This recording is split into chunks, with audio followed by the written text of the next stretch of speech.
Hello, guys. Welcome back to Faith in Real World. I am Matthew Teedy. I'm Pastor Mark T.D., and our special guest today is dun dun dun I'm Pastor Dan Ruth. from, I am the Executive Director at Lutheran Partners in Global Ministry. and today's topic is the global church. Dun, dun, dun. And so we are going to be talking about what is it like to be church around the world. And Matthew and I were talking about this. We could think of no better person that we would like to talk to about this than Dan Ruth because of his work with Lutheran Partners in Global Ministry. And so, Dan, Yeah. what are some of the complexities and what are the greatest joys that you are experiencing today as you work? First of all, tell us a little about LPGM. Tell us what the different countries and cultures that you're dealing with right Sure. So Lutheran Partners in Global Ministry is a nonprofit organization, pan-Lutheran organization that has been around for 30 years. This year is our 30th anniversary, and we work with partners around the world currently in 4 different countries, but historically in even more than that, to provide access to quality education for people at the margins, especially women and girls. So we work with global partners to listen, respond, and bear witness to local needs and priorities. That sounds like a mission statement almost. That is exactly what our Is mission that what that statement is? is. Yeah, I yeah. helped you make it. You did. Yeah, that's right.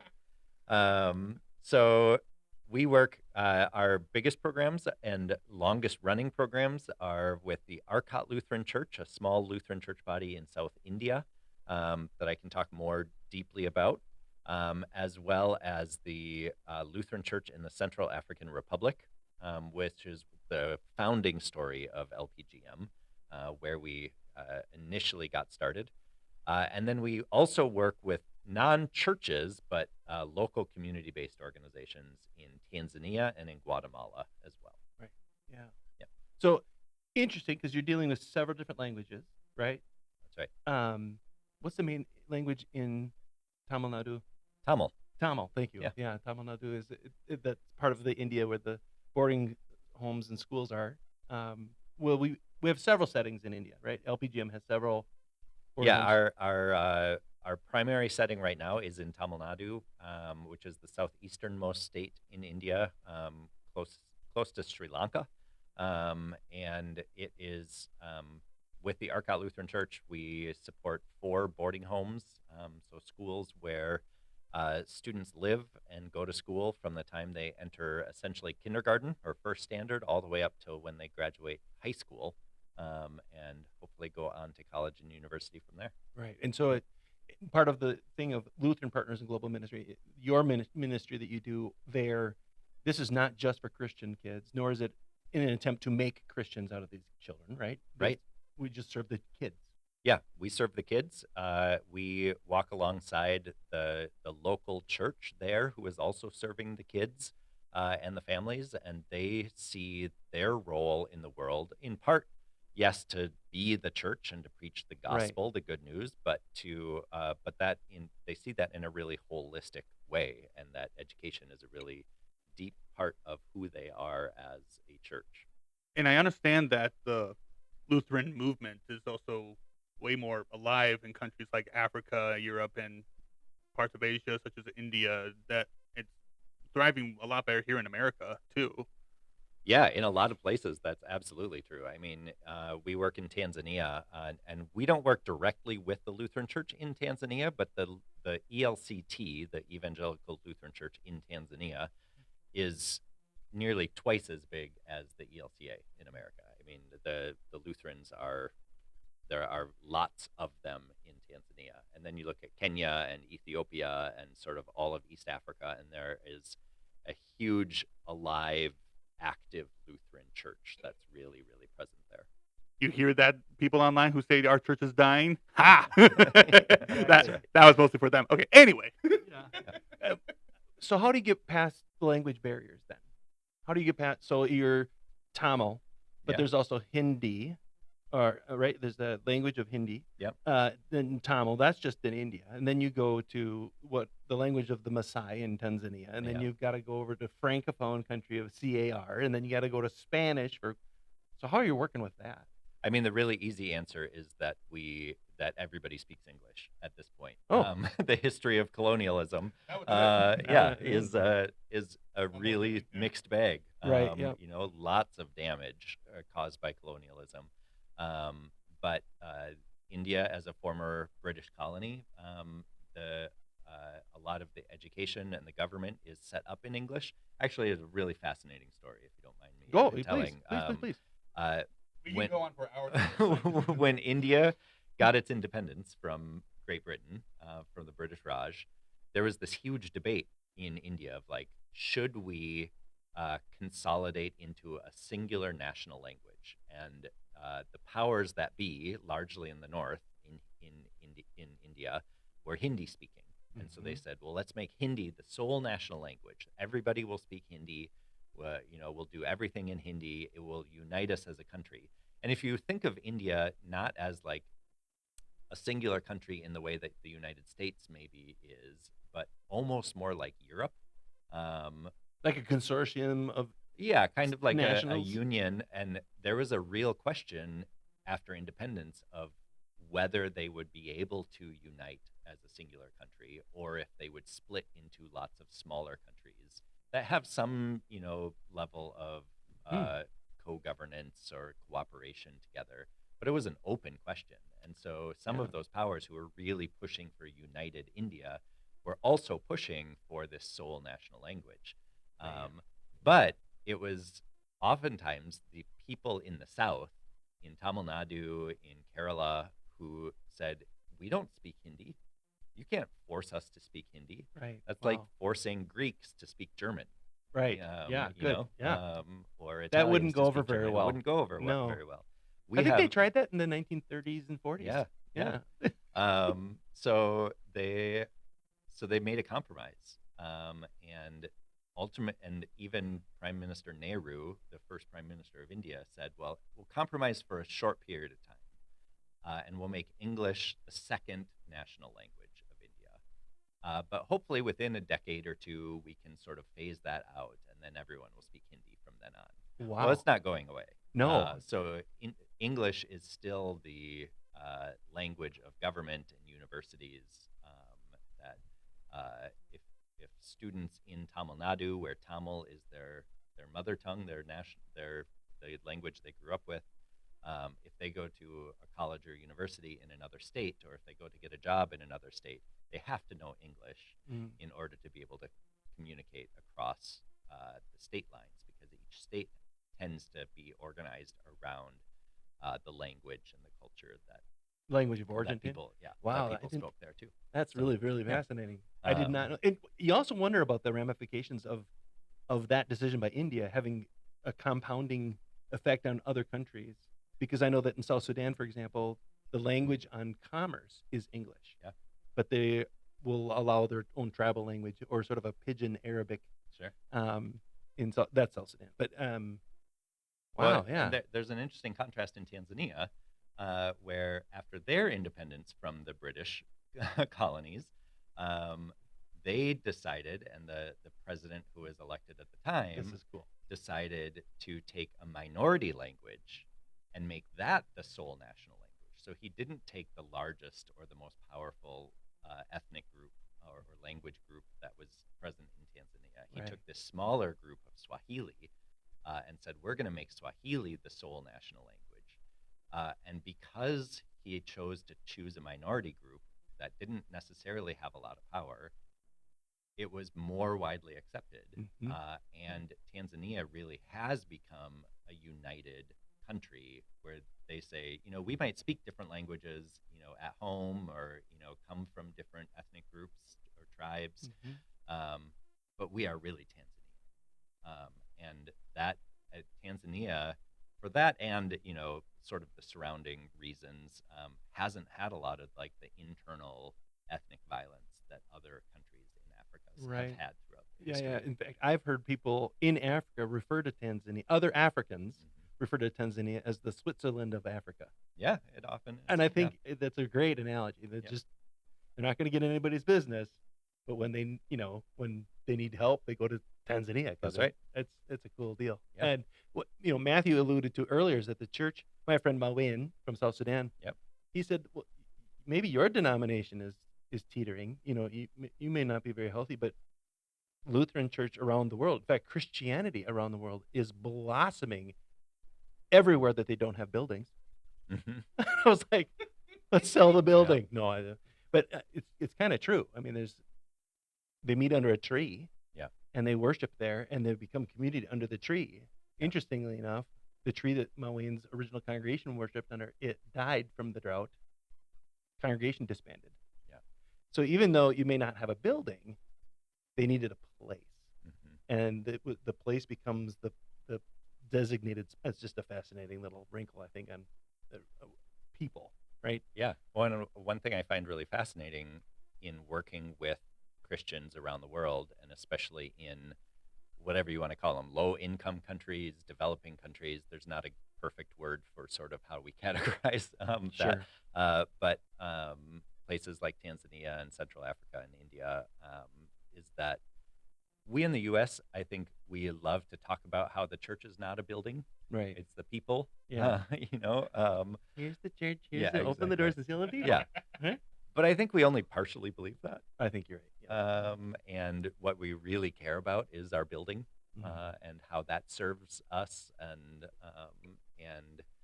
I think that exists on a different level in those countries Right. as well.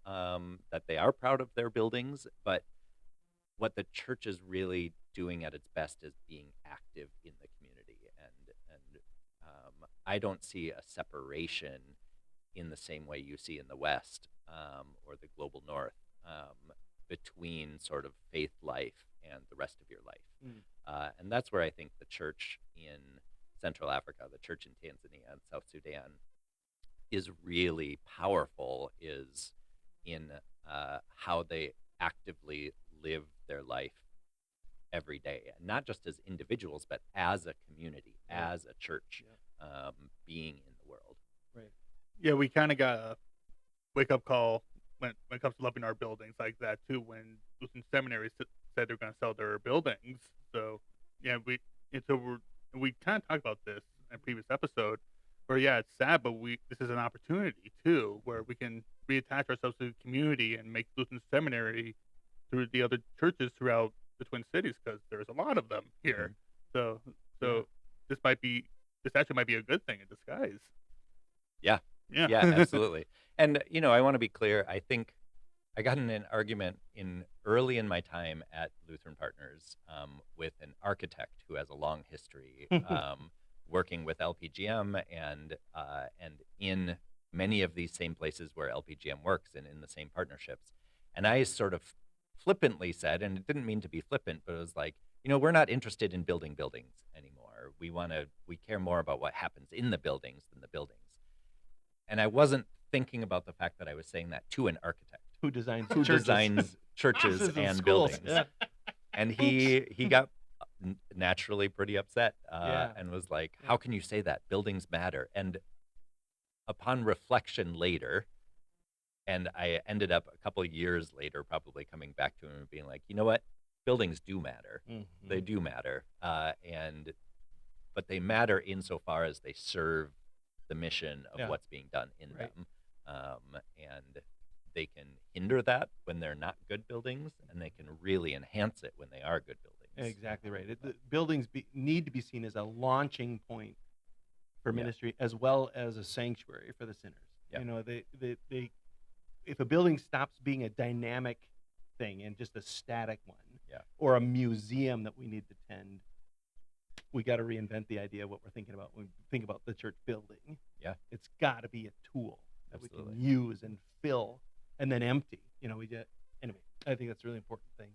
Yeah. Matthew brought up earlier the fact that churches are growing elsewhere in the church is growing elsewhere on the planet, which makes it a little interesting wrinkle now. So Mhm. here's my big fat question I'm going to ask you. Yeah. And that is, so the Lutheran Church, and let's just say Lutherans here for a minute. But well, we could say all Christianity in first world nations is definitely on the decline. We see that all over the place. Church attendance is dropping. And yet we still have a bunch of financial resources or professional clergy or theologians to train other pastors and whatever around the world. We do that, and we do it well. Is it going to be complicated in the near future when those Christians outnumber us 4-1, and yet we still are coming in to walk alongside them? Is it going to change the dynamic? Yeah, it will certainly change, and there's a couple layers to that, I think. One is, just in terms of size. I think I love how the theologian Douglas John Hall talks about the power of small things. He talks about, how much in the Gospels Jesus uses really small metaphors, like yeast and salt and mustard seed, and that the size of the church is not what makes the church powerful, or the message of the church powerful. So there's, on one hand, there's that like a small group of committed people can change the world, as the saying goes. In fact, it's the only thing that ever has. That's right. That's exactly right. And so I think some of the Western or American fear around the shrinking church is misplaced on some level. Of course, we want people to know the freedom that comes with the gospel, right? That message. But does it matter if they're showing up in church for that to be active in their life? I mean, that's a question that I've sort of like become much more. I've let go of holding on to a tight definition of that, of like what is it that really matters there.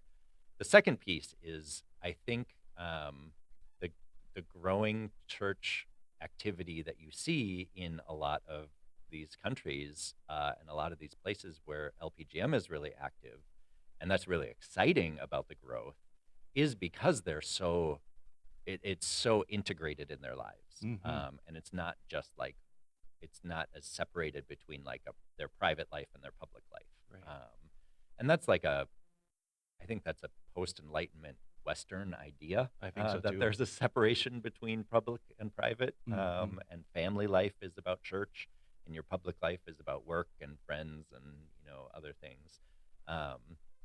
That isn't as true in Tamil Nadu or in Tanzania, or that their life is holistic and it's all tied together, and their faith is deeply a part of that. And it's that separation of church and state sort of thing. So that's another aspect of it. And then how that's going to change the dynamic, I think, between how we, as wealthy but small in number organizations and churches and leaders, work with our partners overseas. Yeah, it's going to change a lot. And I think a huge part of that is recognizing already that that we don't need to be, and we aren't the experts who need to bring an expertise into another place. We're certainly not bringing Jesus anywhere. No, right. He's there already. Jesus has been there a long time, before any of us ever were there. So that's on one level. The second, though, I think, is that we can learn from and recognize the expertise in the people we're meeting, and be changed by that, and also recognize that like we do still have financial resources that we can provide to them to do the things that they're doing better. And I think there's some really well-meaning folks, especially like quote unquote liberal people who want to do good, who say like, well, we shouldn't be sending money to South India or to Tanzania because they should be, we don't want them to be dependent on our financial support. And my pushback on that is always like, until their country's at the same income level and has the same amount of wealth that America has, let's, if nothing else, we're transferring some of our wealth to them. And Exactly. uh, It's like being at a Thanksgiving dinner table and somehow we have the entire turkey, yeah, right? yeah. And of course we should share it with them. We have that's a resource we've got is money. They have resources of people. They've got resources of faith practices in daily life, and they've got resources of this beautiful connective tissue of relationships Yeah. beyond just nuclear family, Yeah. right? I mean, so much that we can learn Yeah. of how faith is expressed in different cultures, in different languages, in different ways, and bring it back to serve here. And so, the follow up to that is, how many years until we've got Christian missionaries from India coming to Minneapolis? Oh, I think it's happening. Do you think so? I think, yeah. I mean, think that's maybe a not lot. specifically from India, but or say like the Arcot Lutheran Church in particular. But yeah, I think eh, if they can get visas, um, Right. to That's come to America, That's true. yeah, I think there is a great reverse mission that is needed. Henry Nouwen has this great little passage about reverse mission where he, after spending time in Lima, Peru, he wrote about how he really believes, and he wrote this 20, 30 years ago, that the true mission that's needed in our church and our world right now is not from the north to the south and the rich to the poor. It's from the poor to the rich and from the south to the north, Wow. and from the gay to the straight, and and Yeah. on and on. And that where God's word is really truly present is in those places. Wow. And we, as privileged people, oftentimes miss the face of God because we're worried about like maintaining our own privilege and status. Fascinating. Yeah. Really. Yeah, that's amazing. My head is just spinning now with that one because I think it's 100% true. I mean, I would not doubt that at all, especially if it came from Henry Nouwen. Yeah. The guy knows what he's doing. Okay. He's a very smart man. The idea of, I just want to interject here something for our viewers out there, for our listeners out there. One of the things that we should have started with in this whole conversation is that the day of, at least in the ELCA, the day of we Christians bringing Christ overseas to those heathen people who know not God are gone. That has ceased to be the way that this denomination has done global ministry for 30, 40 years. It's just gone. Now, what the ELC officially calls it is the accompaniment model for global ministries. And that term, accompaniment model, came from what I've understood is the ELC was trying to figure out how do we do global missions differently, and at the same time is what would we call that doing of it differently. And it just so happened that there were people from Nicaragua who, during in like their civil war that they had, one of the political slogans was that they would accompany you, that they will stand by your side and the government will accompany you. And that became a deeply embedded thing in the culture. And at the same time that they were talking about that at ELC headquarters, there were people there from Tanzania. And they heard the conversation, and that the accompanying somebody along the road, nobody walks alone in Tanzania. They are always accompanied. And so that value of walking alongside with another was, here you have two different continents with the exactly same view. And so the ELCA took the value and incorporated it into our denomination for global ministry. So the accompaniment model for global ministry literally is leaving the United States, entering by invitation another country, meeting with leaders there and asking, what do you need? How are you living the gospel here in your context? What do you already know? And then how can we sidle up next to you and walk with you? And that's a different thing than bringing Jesus to the un-Jesus people. It's they already have a relationship with God in their country, in their language, and it's in their culture, and it's so remarkably beautiful. One of the things that Peter Nicomo is a pastor at Central Lutheran Church in Minneapolis, and traveled out 14 hours into the bush in Tanzania, and he's exhausted. And they did a worship service for him, and everybody was calling him Mujugaji because that's pastor in Swahili, I think. And doesn't understand the language, doesn't, but they're going to do a formal worship service, and of course he was invited to preach, right? And the hymn of the day was "Children of the Heavenly Father," and they sang the first verse in Swedish in the middle of the bush of Africa. That's when you realize, wow, this has been a Christian community for a long time, like several, 80, 90 years. And the Christianity was planted by Swedes, which is why they don't speak a lick of Swedish. But that's a healthy way that the church was planted back in the day, and it just is kept alive. And those are fun little things to find. But he talks about that experience, and just suddenly they're singing in Swedish, and it just brought tears to his eyes. Because language, if you ever are in a foreign country for long enough, and you don't speak the language, when suddenly you're here. When I was in South Sudan, nobody spoke English, and when I'm in the airport, and all of a sudden I hear this man say, "Are you an American?"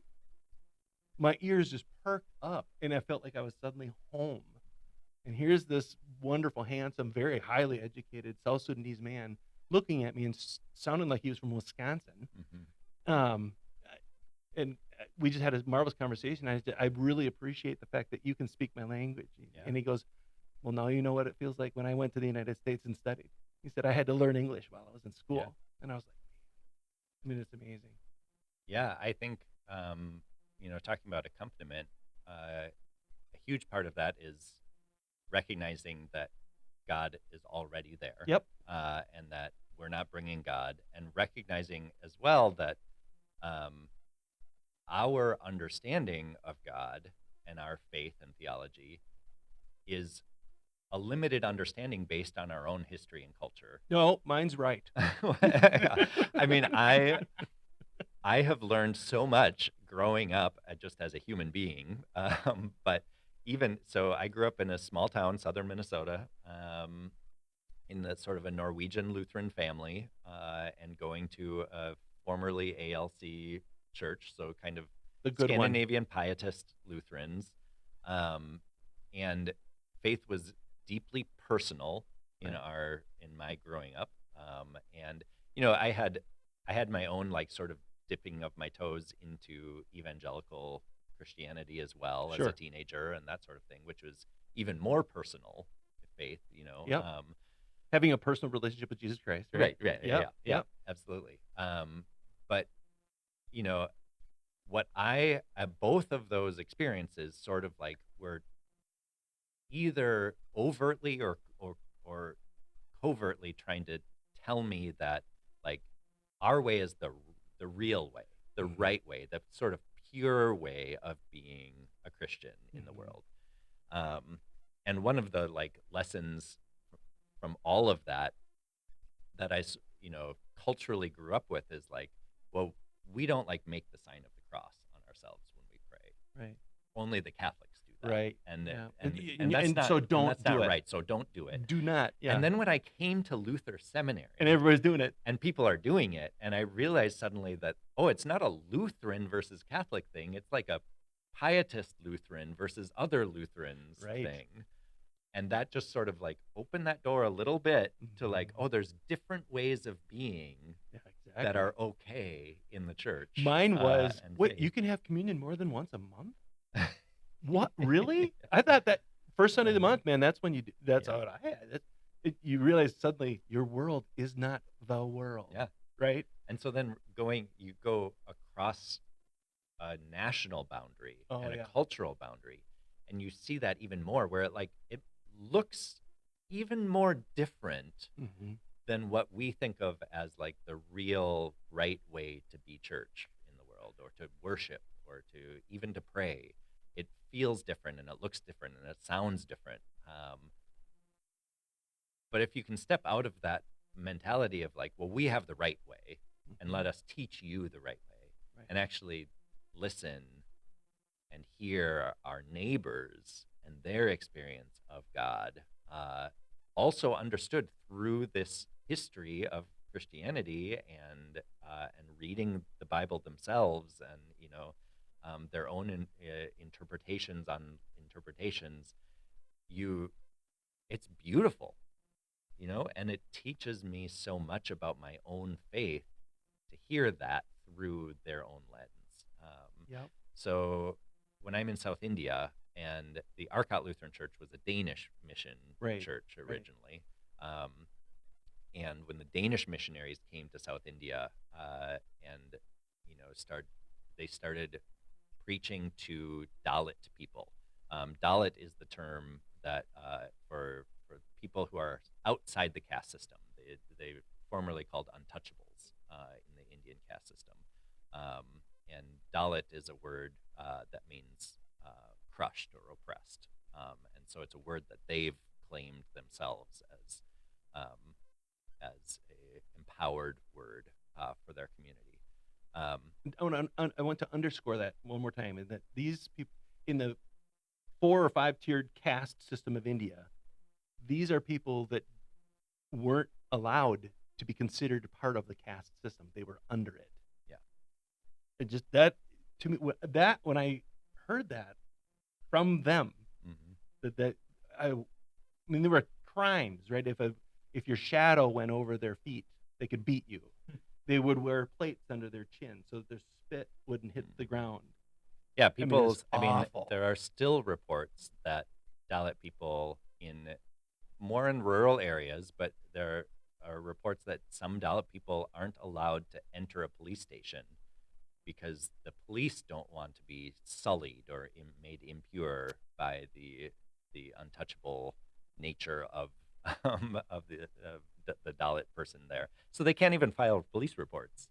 It's about hard to imagine in 2025 that system is still on the planet. I mean, it really is hard for me to understand, but I've seen it. Yeah. And, It's awful. well, and it's different, but it's not unlike some racial history in the U.S. Oh, for sure. Yeah. And one of the things I love about working with Dalit Indians is being able to see our own systems Oh, yes. in a different way as Yeah, well. it is. There's definitely a mirror. You're like, oh, golly. Yeah. Oh, we do that in a different way. Mhm. And if you read Isabel Wilkerson's book Caste, Mm. which I highly recommend, Okay. she does a really great job of breaking down how the American racial system is really based on sort of this. It's one form of caste, and I mean, I won't go into it. She goes into detail about how the Nazis, wanting to create a system that separates people, Right. looked specifically at the U.S. laws and how we had created these separations between black and white people. Wow. And one of their conclusions is oh, I don't think we can go that far. The Nazis said The that. Nazis said that, and they were comparing the U.S. Wow. Racial laws to South African apartheid, and to India, and in certain ways, the U.S. went further in terms of outlawing marriage, interracial marriage, Incredible. and redlining of who could buy houses and who couldn't, and just sort of really keeping separate on a real way. Mhm. Black people from white people. That's amazing. So yeah. Anyway, working with Dalit people, one of the profound lessons of faith that I've learned is that for people who are considered untouchable by people in their own society, to then hear a pastor in their congregation stand up in front of them and stand and say the words of institution at communion, Right. and say, In the night he was betrayed. and the night that he was betrayed, Yeah. and say, take and eat. This is my body given for you. Right. That not only are they being invited to touch and be touched, they're being invited to ingest the body of Jesus. Right. And that was a huge draw for Dalit people to Christianity, is that there was this radical invitation that was both deeply personal and communal and political.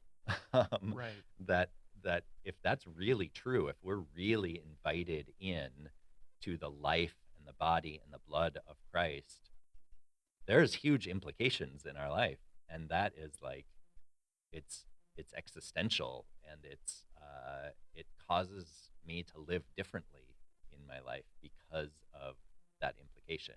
And so for me, as a white Lutheran heterosexual cisgendered man living in America, Middle-aged. middle-aged, bald, this, um, I have lots of privilege, other than the hair privilege, which doesn't.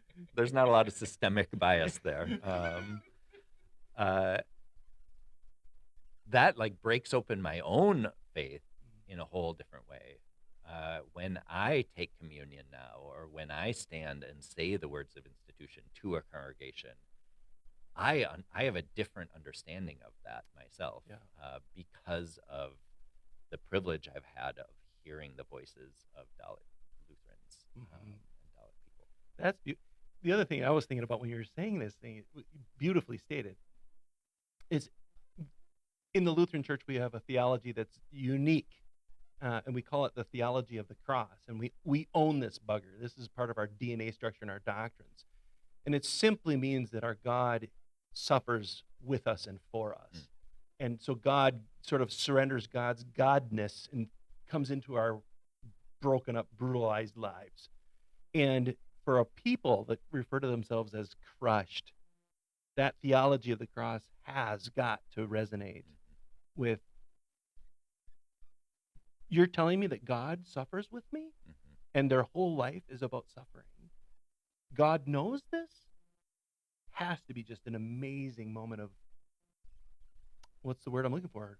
Not quite liberation, but an affirmation that I'm like a divine affirmation that I'm valued. I mean, it's got to be just an amazing thing. Acknowledgement almost of their Yeah, existence and what they're going through. That's the word. Exactly. Yeah, acknowledgement's right. Yep. That's cool. That's why we wanted to talk to you today, Dan. Lutheran Partners Global Ministry is based out of Edina, right? Isn't that where your headquarters are in Edina? And you've recently, well, that's been 3-4 years now. You've moved out of the one place into the other. True.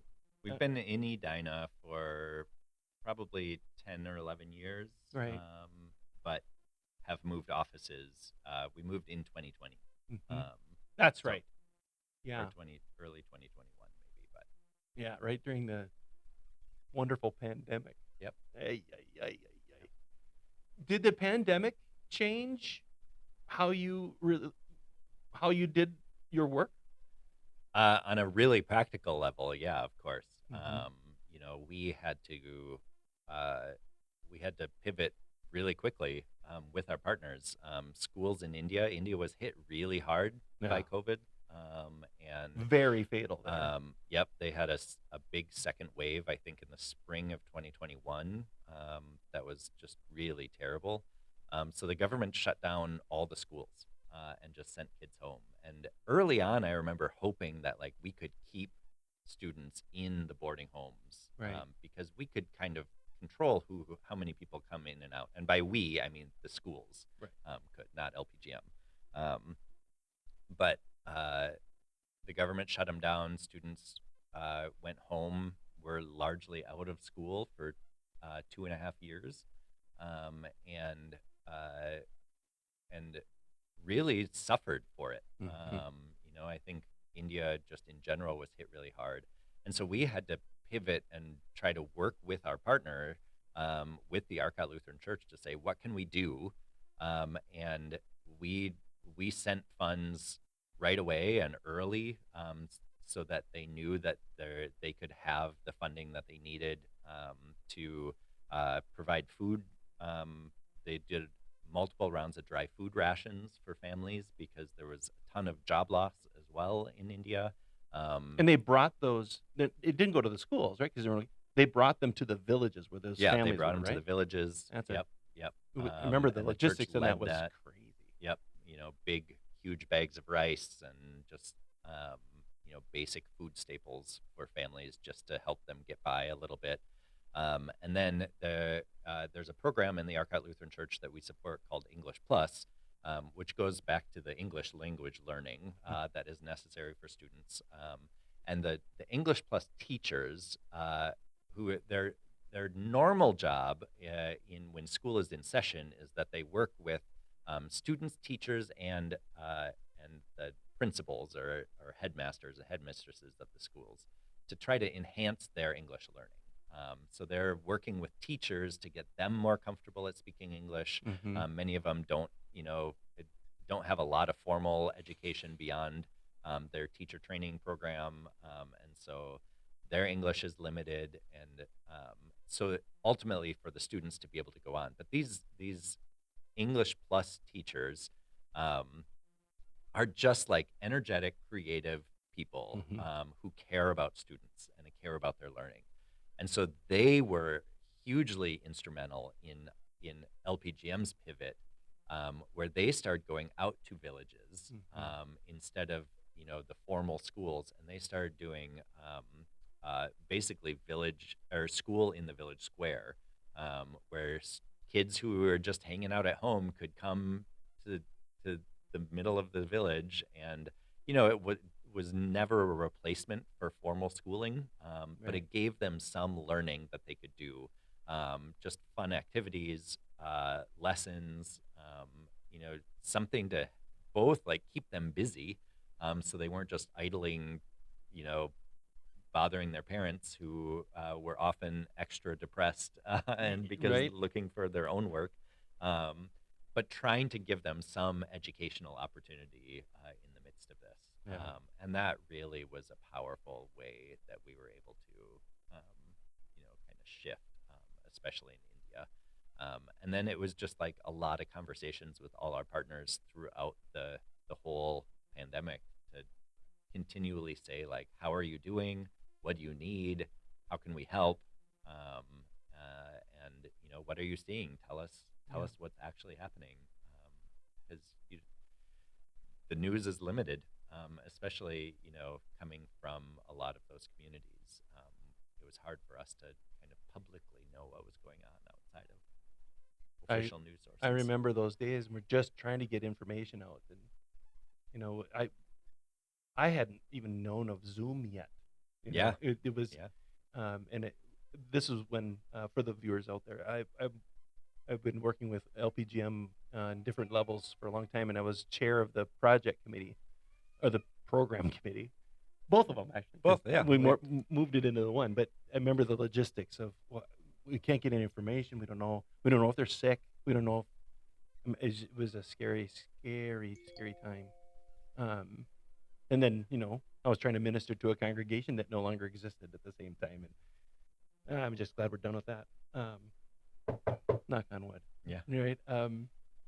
So Lutheran Partners and Global Ministry. We've been talking about that. You've been talking about that, but you mentioned the word sponsorship, and I'm wondering if if you guys at home were thinking about a boarding home and the cost and expense that would be needed for something like that. Tell us about how expensive it is for Mark and Connie TD to sponsor a child to go so that that person has access to quality education. Yeah. So we have a student sponsorship program in South India with the Arcot Lutheran Church and these boarding schools.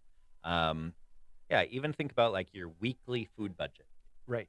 Um, I know I have two kids. We love ordering burgers or pizza on a special Or night, going to the new ice or cream going to shop. the new ice cream shop around the corner. And very easy to spend $80 on a single meal. Oh yeah. No problem, maybe more. Goes real quick. To sponsor a month of education for a student in South India, which includes all the food that they need, um, the their educational expenses, tutoring, extracurricular activities, caretakers who live, the cook salaries, kind of all of those expenses combined, $40 a month. That covers all of it for Yep. that student. All Yep. uniforms, Yep. room and board, Yep. right? And the reason the 40 boarding bucks a month. schools are so important is because, and this is true in a lot of places outside the U.S., where we think of as boarding schools as being like only really elite and pretty rare, especially in the Midwest. I think the East Coast has some more historic boarding I schools. think you're right. But uh, in a lot of places around the world, the default is to be in a boarding school Mhm. because so many parents have to travel for work or are on the move, and there aren't enough schools near in local villages. Or maybe there's primary schools, but then to go on to middle school or high school, there are fewer and farther between. It can get dangerous, especially for girls, to have to walk longer distances. Mhm. So to have a stable place for them to live and to study is deeply important. Um, so that $40 a month per student is what it costs to sponsor a student through LPGM. And we, right now, we only sponsor students in South India, Right. in those boarding schools. In our other programs, we don't do that one-to-one student to sponsor relationship in quite the same way. There's cost to us to be able to manage those relationships. But what we are doing and what we're encouraging people to do is we've started a program called the Sustaining Neighbors, and that's a monthly giving program at whatever cost you are able to give, whether it's $7 a month, $10 a month, 25, 40, $100 a month. And those cover direct costs for the other programs that we have all around the world. And all of the programs that LPGM directly supports are in sort of two main focus areas. One is access to education. So we're supporting programs that remove the barriers that a lot of students would face, Mhm. especially women and girls. Mhm. So in Tanzania, one of those programs is a safe house for girls who are really at risk. They come out of abusive situations that have been identified by the Tanzanian government, kind of their version of child protective services, and are identified, or they're in a forced early marriage And once they're against their married, they will. can't go to school according to the Right. cultural Yep. norm, right? Yep. And so some of them have run away from home. So that safe house gives them, like the boarding schools in India, just a stable, safe place to live and continue to go to school.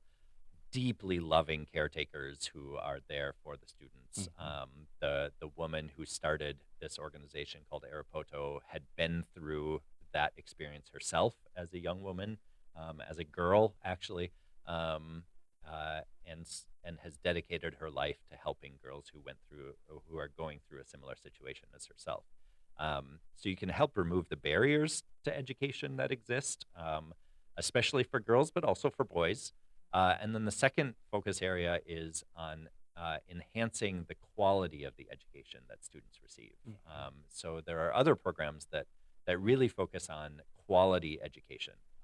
And we work with a different organization also in Tanzania called Mwangaza. And Mwangaza works in government schools, that also started by Lutherans and with really deep Lutheran roots. But they work in government schools that are largely under-resourced in rural areas, often boarding schools as well. But they largely do professional development for teachers. Mm. And for a lot of those government teachers, they get their teacher certificate and go through teacher training school, but then they get sent out to a school and they might never get any continuing education or professional development Is that ever right? because there just aren't resources for Sure. it. Yeah. So they could be teaching for 20, 30 years and be just doing the same things they've been doing for that That whole whole time, time that yeah. they were taught 20, 30 years ago, even though we know in US the education that like some new ideas are really great, and we don't discipline students in the same way that we did 30 years ago, because we've learned, uh, not only like ethically, we don't want teachers hitting students, I but don't there's know. actually there's actually No, more we do effective. not, Pastor No, Mark. we don't. Oh, all right. Fine. But there's more effective ways of engaging those students. Yeah, for sure. You know, Yeah. and and so a huge part of Mwangaza's work is around nonviolent communication, Mm. and helping teachers and leaders in the school learn how to communicate more effectively in nonviolent ways. So, Yeah. and that's really getting at that heart of like listening to one another. Right. And teachers will come back and be like, I used to just get so mad at these students for misbehaving that I would want to smack them, and try to get them in line, and I couldn't figure out why they wouldn't stop behaving. And I finally realized when I actually just like sat down and talked to them that there were other things going on in their life Right. that I didn't realize. And when I can get at that thing that's going on in their life, everything changes. Mhm. Um, Kid's different kid. a different kid, absolutely. Yeah, Yep. that's And so really these really transformational pieces, that's just like, And what's that? If people wanted to donate money to LPGM for that sponsorship, it's not a sponsorship, but it's a more yeah, it's just a monthly giving program, Okay. called Sustaining Neighbors. there it is, sustaining neighbors. Yep, yep. Because all of these kids, all of these partners, they are our neighbors. And Yeah, for that sure is, that. that is the deeply Lutheran faith part of what it is that it's faith in the real world, It is- right? Hey, Yeah. right on. Thank you for that. Um, Kudos. yeah. When No, that- Jesus said, "Who is my neighbor?" It's these people right here. Exactly right. They're our neighbors. The one who showed mercy. Yep. That's right. Yep. No, that is really, really great. I love it. One of the things I love about LPGM is that you have those two avenues of contributing, and then you have the ways of extending it out. Because if I sponsor a child, it's not going to just go out the door willy-nilly. It's going to go to that kid. Mhm. And I know that if I go the other route, it's going to go however you know that it needs to be spent. I love how transparent LPGM is and has been for a long time, with nearly annual financial audits. And Oh, annual. Yeah, I mean, absolutely. Yep. you've just been so good and diligent about making sure transparency is there with finances and program. And I've always loved that about LPGM. One of the things about sponsoring a specific child, whether boy or girl, but we do, Connie and I have. Mhm. And that young woman writes us letters, and they translate it, and we get updates, and it's just the coolest thing. But one of the most beautiful things I had ever seen, and I mean that, was when I traveled with and for LPGM in, was it 2018, I think it was. I think it was. Yeah. We went on an emergency basis. I went to represent the board because there was some shenanigans going on, and we needed to get that cleaned up. And it deeply affected the life of a student there. But while we were there was also people who were on a transformational travel trip, and they were meeting in person their sponsored child, and watching the man I traveled with meet his sponsored child, and then provide birthday cake for the entire school. I just sat there and wept.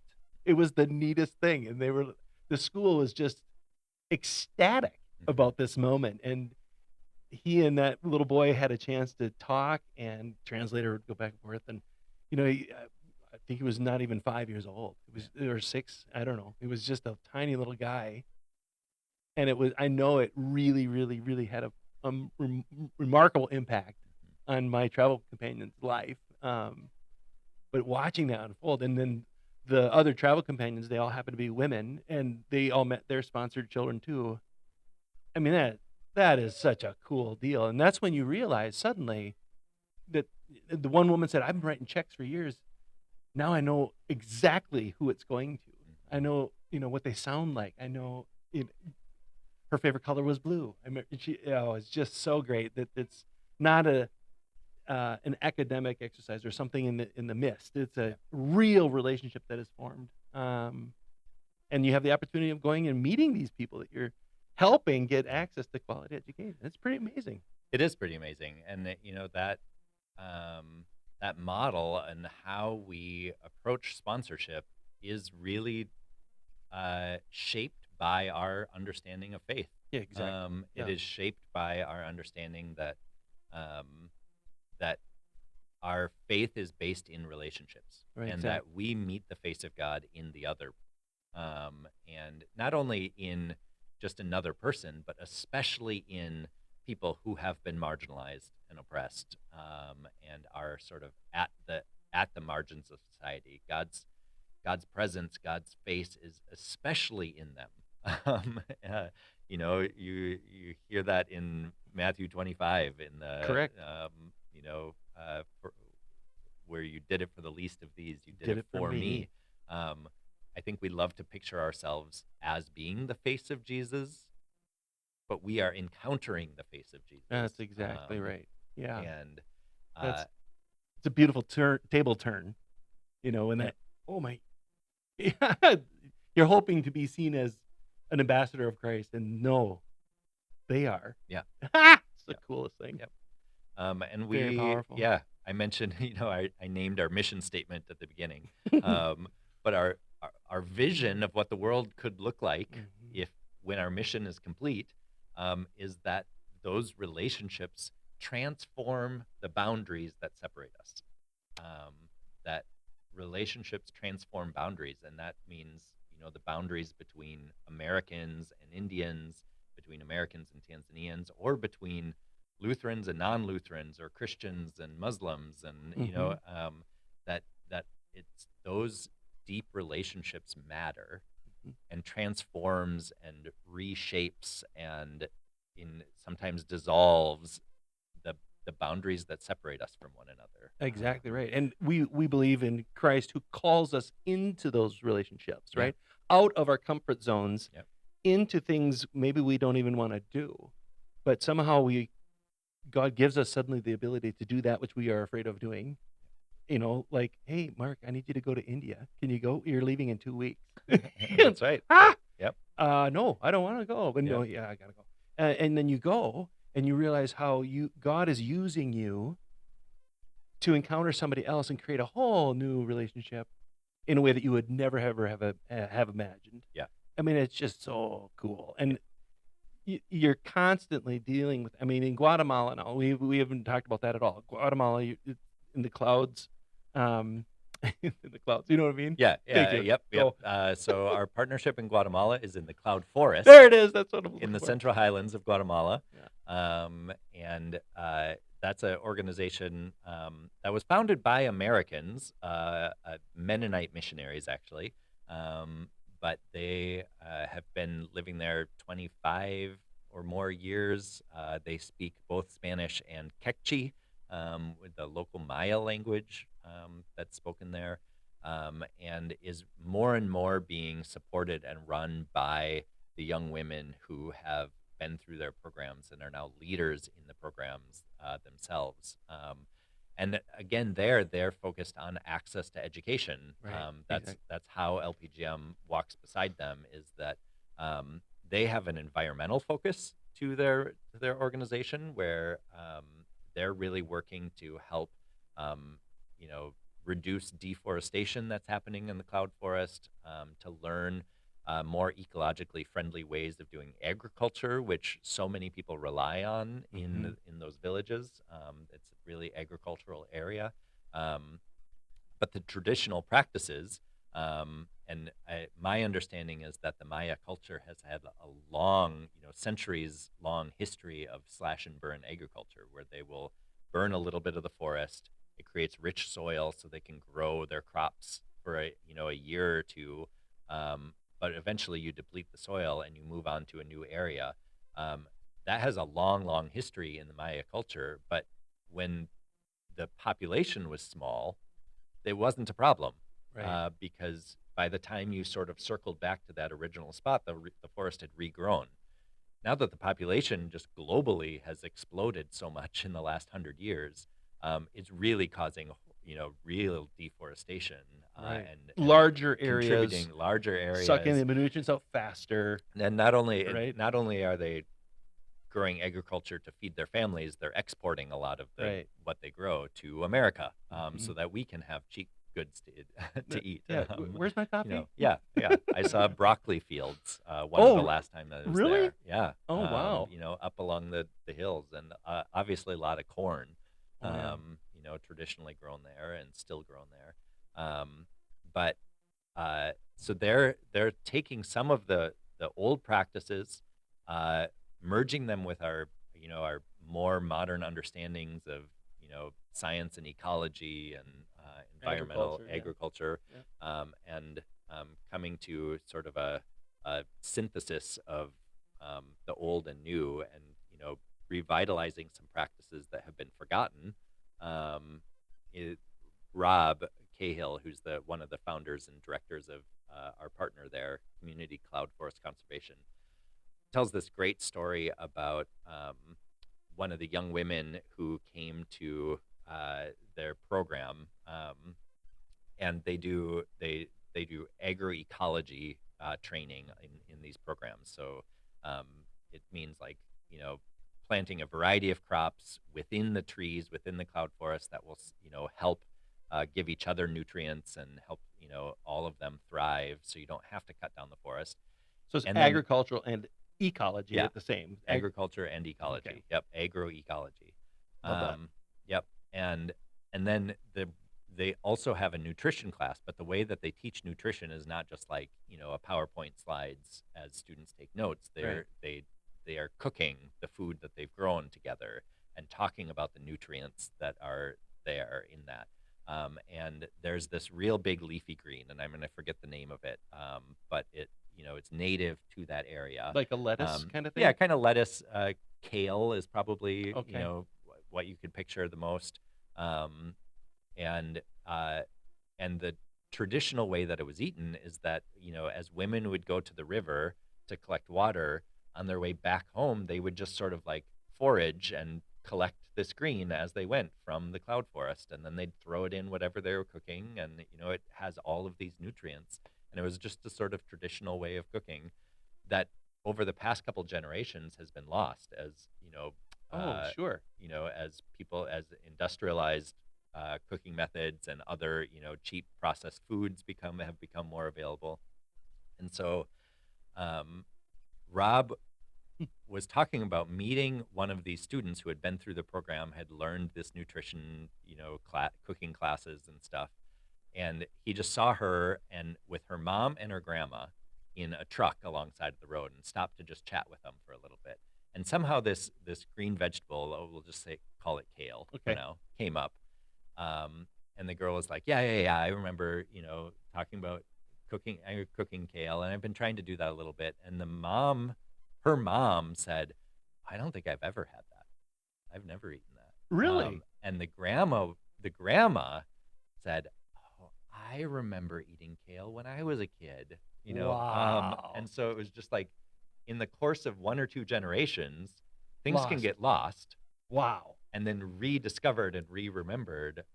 And so they're teaching that. So they're teaching it to the young women, and it's a really great source of iron and all of these nutrients that they're often deficient in when they're just eating processed corn and beans That and is rice. an and, yeah. amazing story. Yeah, I love that. it's It's like great. it's another take on why do you cut the end of the roast off when you cook it, Mom? Well, I don't know. Let's go with Grandma. Well, I didn't have a big enough pan. Yeah, Just exactly. tradition taught down, and Uh-huh. it eliminates why you did that. Yep, And yep. that is a cool story. Yep. Yeah, that's a good story. That was really good. So now, wrap, wrapping up here now. So, what are ways people could help support global partners and the mission you guys are trying to accomplish, whether it's here or overseas? Yeah, one of the really big things, the ways that you can participate in our mission is just financial giving. We talked about sustaining neighbors and sponsorship, but any gift you give financially will be used to help support these access to quality education. That's a really huge way of participating. We also lead transformational travel groups to Guatemala, Tanzania, and India. And those we call them transformational travel because we really believe that the experience of traveling and meeting our neighbors can be transformational, and not only can transform your own understanding of the world, but can help you then become a transformational force within your own community. And so they're not traditional service trips or mission trips in the way that we've often thought of them in Western Christianity. But they're a way to go and meet our neighbors and learn from them and be with them and be inspired by them, and then come home. And we see that trip as sort of the beginning of something new and not the end. So we have information about that available on our website, which is lutheranpartners.org. And that's another really great way you can be be get involved and get interested and travel to really cool, beautiful places, meet God's creation and God's people in those places. Um, and then I really, really deeply believe that that you also don't have to travel overseas to meet your neighbors and to meet your marginalized neighbors. We have them in our own communities, and so anytime you encounter somebody who we would consider at the margins of society, there's an opportunity there, even if it's not directly connected to LPGM. Right. You are participating in the mission of faith and the mission of LPGM by listening, really deeply listening in a holistic way to your neighbors. And that's something, again, I think we don't do enough of in America, especially in the last few years, where we have people who are encouraging us not to listen to our neighbors, Right. and to batten down our hatches and to make our world smaller and tighter.